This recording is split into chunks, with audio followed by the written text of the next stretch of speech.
people. He preys on the living because he has this kind of advantage where he can see the dead, and he has the dead kind of work in his benefit to create these staged hauntings.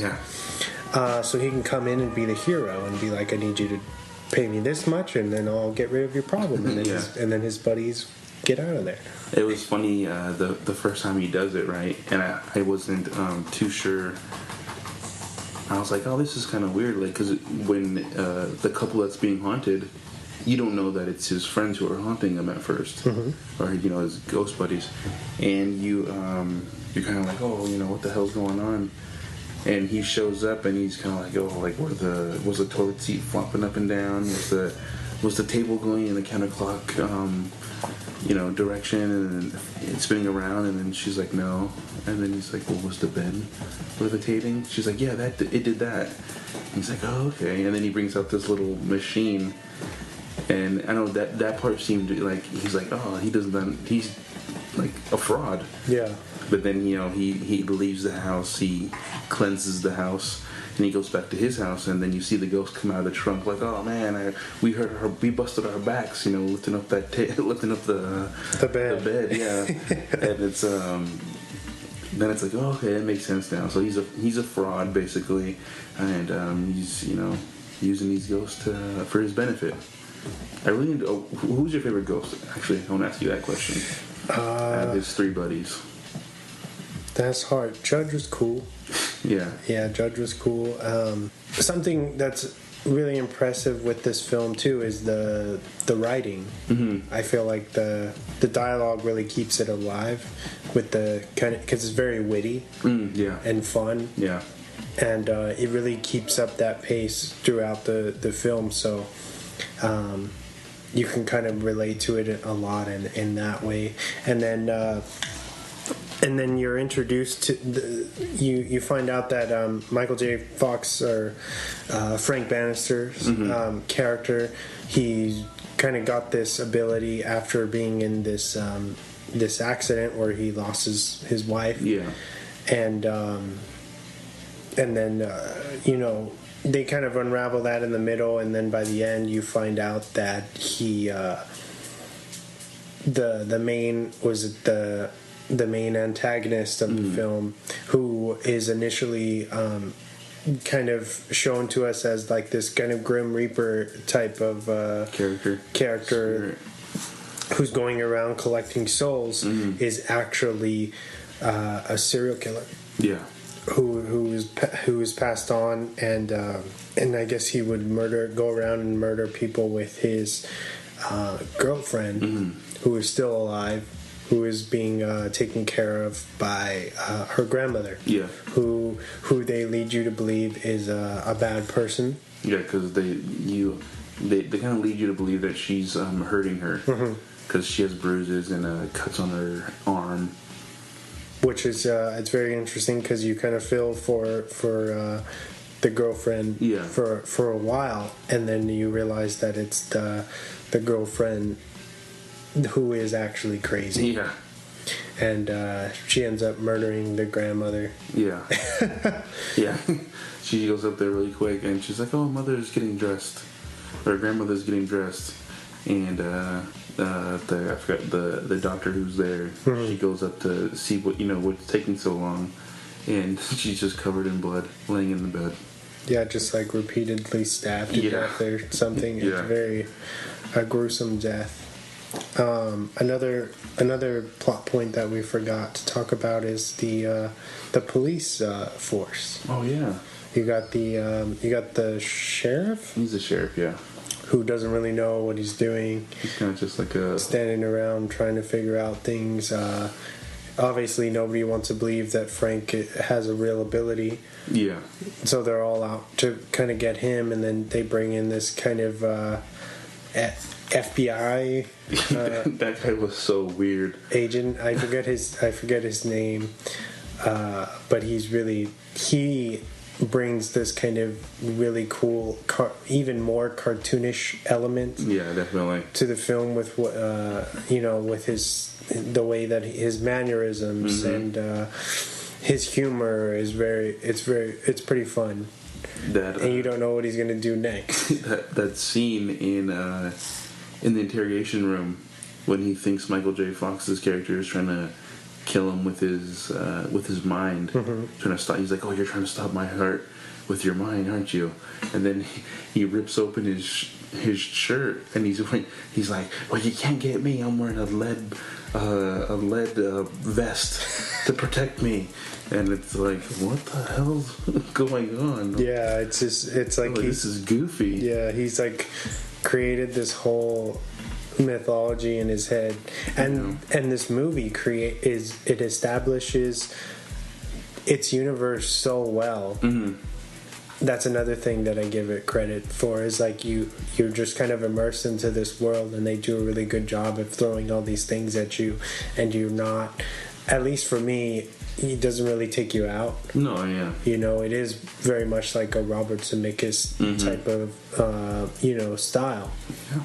It's pretty cool, and it has like this charm, and of course it's fun to see Michael J. Fox kind of doing something a little out of his element. Yeah. And it's always cool to go back and watch his work. Yeah. Of course. Oh yeah. Definitely. Marty would have. Yeah.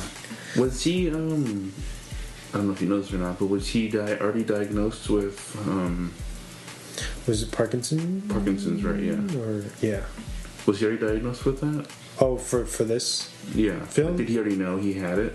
No, I think it was after. Okay. This. Like maybe shortly after, because I know he had right after this he got Spin City. I think that's what it's called, his show. Okay.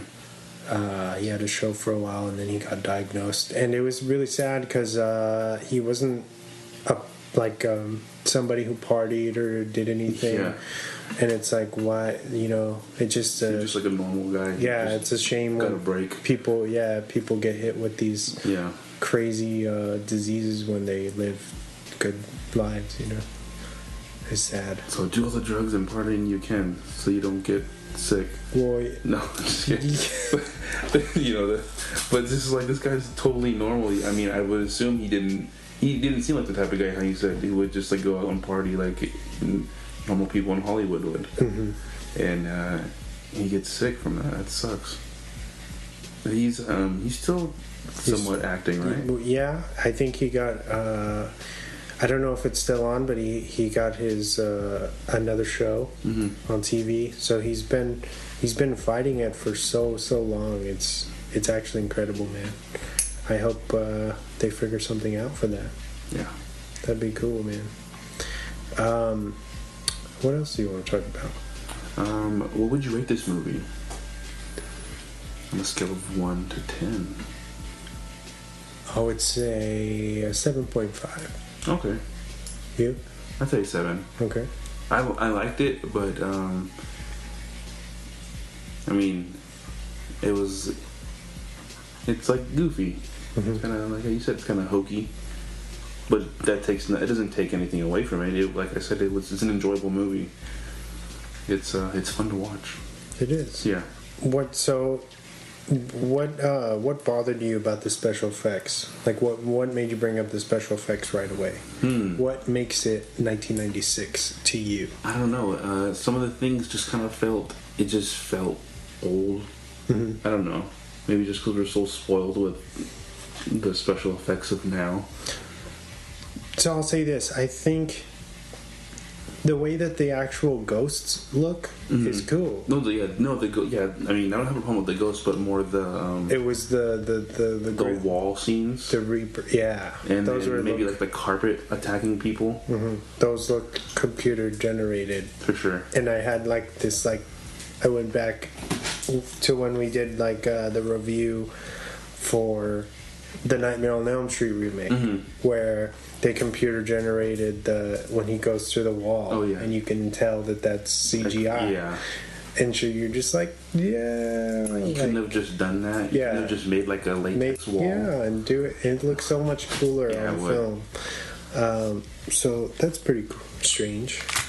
Yeah, that was bad on their part. We have an interview, right? That's right. Do we? Yeah. Okay. You want to check that out? Yeah, man. All right, let's do it.